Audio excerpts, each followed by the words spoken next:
Tout a commencé il y a à peu près 6 mois. Mon cuir chevelu me démangeait occasionnellement. Ce n'était rien de bien méchant, juste quelques picotements. Et puis ça a empiré. J'avais la sensation continuelle de fourmillement dans mes cheveux.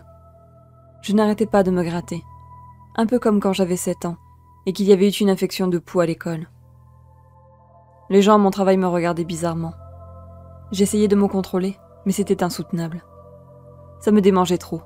Il fallait que je me gratte. Puis c'est passé à ma peau, mes bras, mes jambes, mon ventre, partout. C'était horrible. J'avais l'impression d'avoir de nouveau la varicelle. Mes vêtements irritaient ma peau. Dès que j'avais quelque chose sur moi, ça me démangeait atrocement. Pourtant, ma peau n'avait aucune lésion. Hormis bien entendu les rougeurs et les blessures provoquées par mes grattements incessants. Je suis allée chez le médecin et je lui ai décrit mes symptômes. Je lui ai dit que j'avais tout essayé, mais que rien ne calmait les démangeaisons. J'avais en permanence ces maudits picotements atroces sur la peau et le cuir chevelu. La sensation horrible qu'un millier de petits insectes couraient sur ma peau.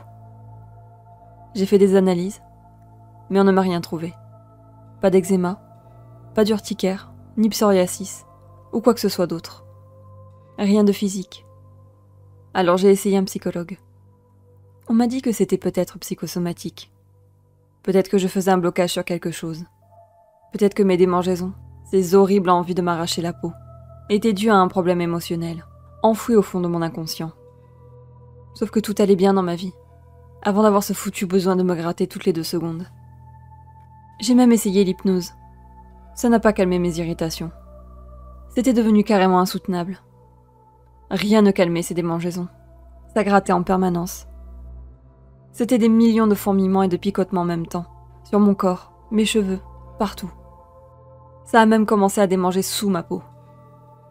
Mon quotidien était déjà difficile, et ça a continué à empirer. Les démangeaisons étaient toujours plus violentes, et je me suis mis à faire d'affreux cauchemars. Comme tout le monde, il m'arrive de faire des mauvais rêves, mais ceux datant de cette période de ma vie étaient tout simplement atroces, à tel point que j'avais peur de m'endormir. Je me souviens du premier. J'étais sur un sentier en pente, il faisait sombre. Des corbeaux me lorgnaient du haut de leurs branches. Au milieu du chemin, il y avait une personne de dos. Je me suis approchée, et cette personne s'est retournée. C'était une femme, mais je ne voyais pas son visage. Il était caché par ses cheveux, de longs cheveux bruns. Soudain, elle m'a brusquement attrapée par les épaules, et j'ai eu une succession de flashs. Je voyais des symboles étranges, du sang, des flammes, des visages effrayants qui riaient, et il y avait plein de voix qui parlaient en même temps, et répétaient des choses incompréhensibles. Je me suis réveillée en sursaut. Je n'avais jamais fait de rêve de ce genre. Ça m'a vraiment perturbée. Je sentais que ce n'était pas normal. J'ai fini par me rassurer en me disant que cela devait venir du stress, à cause de mes démangeaisons. À partir de là, mes nuits n'ont plus du tout été paisibles. Dès que je m'assoupissais, je faisais un cauchemar. Certains étaient récurrents. Par exemple, je rêvais souvent que j'étais enterrée, et tout à coup, des milliers d'insectes se ruaient sur moi, et commençaient à me dévorer vivant. Je pouvais sentir leurs mandibules m'arracher la chair, et quand je me réveillais, j'avais l'horrible impression qu'ils étaient encore là, à cause de mes démangeaisons.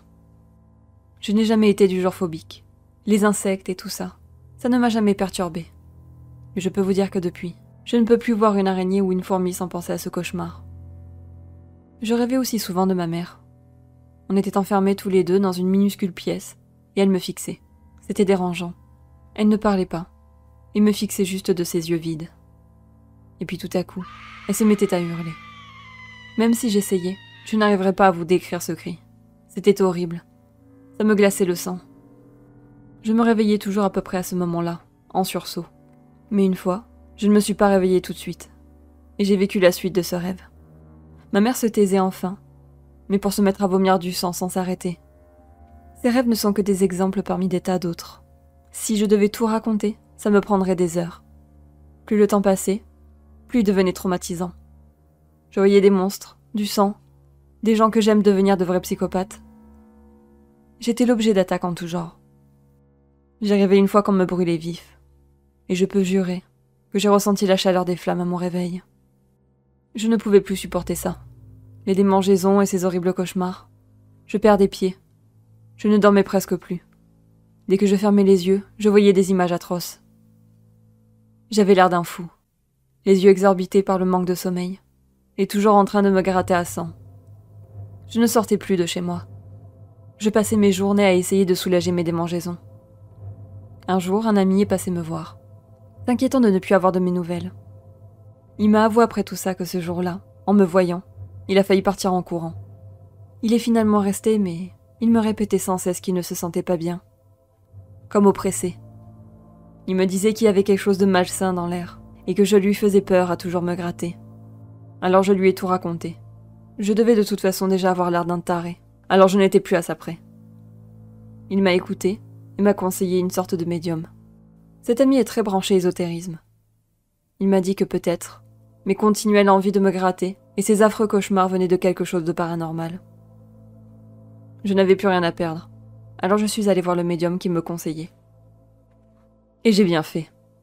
Dès que le médium m'a vue, il m'a tout de suite dit qu'une entité maléfique était accrochée à moi. Elle était presque collée à ma peau.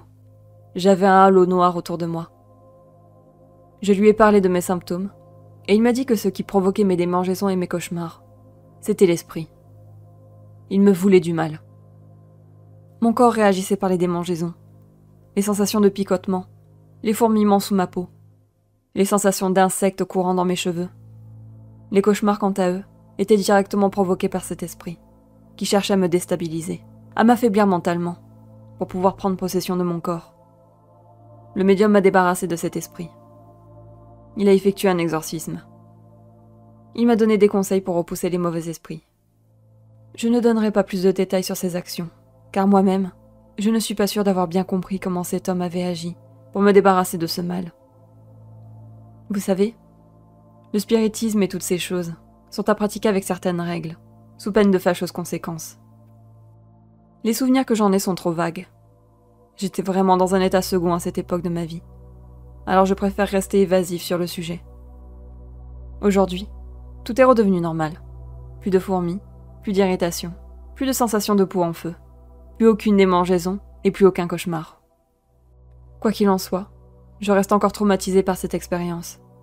Et quand soudainement mes bras, mes jambes ou mon cuir chevelu se mettent à me démanger, j'ai toujours l'angoisse que ce soit un esprit qui rôde autour de moi.